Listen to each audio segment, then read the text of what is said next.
హృదయంలో విశ్వాసం వచ్చింది, రక్షణ పొందాడు. బాప్తీసం తర్వాత సంగతి కదా. బాప్తీసం పొందాలి, పొందొద్దని నేను అంటలా కదా.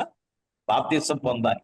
బాప్తీసం ఏంటంటే పీలారా, బహిరంగంగా ప్రజలందరూ చూస్తున్నట్టుగా ప్రభుని నేను ఒప్పుకుంటున్నాను, ప్రభు నా రక్షకుడిగా అంగీకరించాను నేనని ప్రజల కొరకు తెలియటానికి అంతరంగికంగా విశ్వాసము, ప్రేమ, సమాధానము, రక్షణ, ఆనందము నీ హృదయంలో జరిగిపోయింది. ఎప్పుడైతే నువ్వు ప్రభు కావాలని అనుకున్నావో, ఎప్పుడైతే ప్రభువుని అంగీకరించావో, ఎప్పుడు ప్రభు నీ కొరకు చనిపోయాడని విశ్వసించావో, అప్పుడే నీకు రక్షణ వచ్చేసింది. అది సంగతి. నీ ప్రార్థనా కార్యాలు, నీ భక్తి అంతా కూడా ప్రభు సన్నిధిలో జ్ఞాపకార్థముగా చేరి ఉన్నవి. ఆమేన్, హల్లెలూయా. ప్రియమైన వారలారా, నీవు చేసినవన్నీ ఇక్కడ అయిపోతున్నాయి, చేసేవిలే పొందేవిలే కాదు. నువ్వేం కొరకు, దేవుని కొరకు ఏవైతే చేసావో అవి దేవుని సన్నిధిలో కనబడతా ఉంటాయి. నువ్వు దేవుని కొరకు ఏవైతే ఇచ్చావో అది దేవుని సన్నిధిలో నిలబడి ఉంటుంది.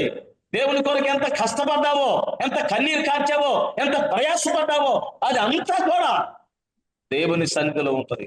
అదే మా నిరీక్షణ కూడా. మా కష్టం, మా కన్నీరు, మా విశ్వాసం దేవుని దగ్గర ఉంటుంది. ఈ లోకములు ఏమి లేకపోవచ్చు, ఉన్నా లేకపోయినా దేవుని దగ్గర మాకు బహుమానం ఉందని నమ్మాం.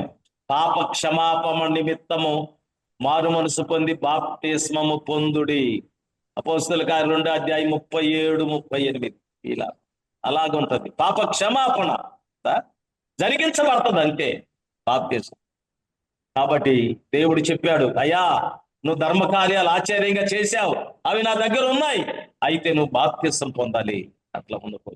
అందుకొరకు ఇప్పేలే ఉన్న చర్మకారుణ్యంత ఉన్న దైవజనుడు పేతురు పాస్టర్ గారిని పిలిపించుకున్నాడు. దేవునికి స్తోత్రం.